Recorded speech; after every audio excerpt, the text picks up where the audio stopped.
খালিদ হাসান সাইফুল্লাহ নামটা মনে রাখবেন। আন্তঃস্কুল ক্রিকেট খেলায় চ্যাম্পিয়ন হয়েছে খালিদ। তার ইচ্ছা ক্রিকেটার হওয়ার, কিন্তু জাতীয় দলের জার্সি গায়ে তার আর কখনো মাঠে নামা হবে না। প্রচণ্ড মিশুক আর মেধাবী খালিদ পরে ধানমন্ডি আইডিয়াল কলেজে। বাবা মাদ্রাসায় শিক্ষকতার পাশাপাশি হোমিও চিকিৎসাও করেন। দুই ভাই এক বোনের মধ্যে সবার বড় সে। বয়স মাত্র 17 বছর। জুলাই মাস, চারদিকে ছাত্র আন্দোলনের মিছিল। খালিদও সক্রিয় সেই আন্দোলনে।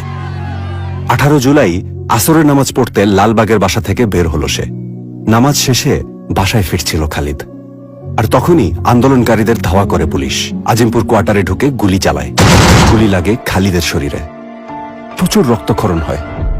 রাত 11টা বেজে গেলেও আর বাসায় ফেরেনি।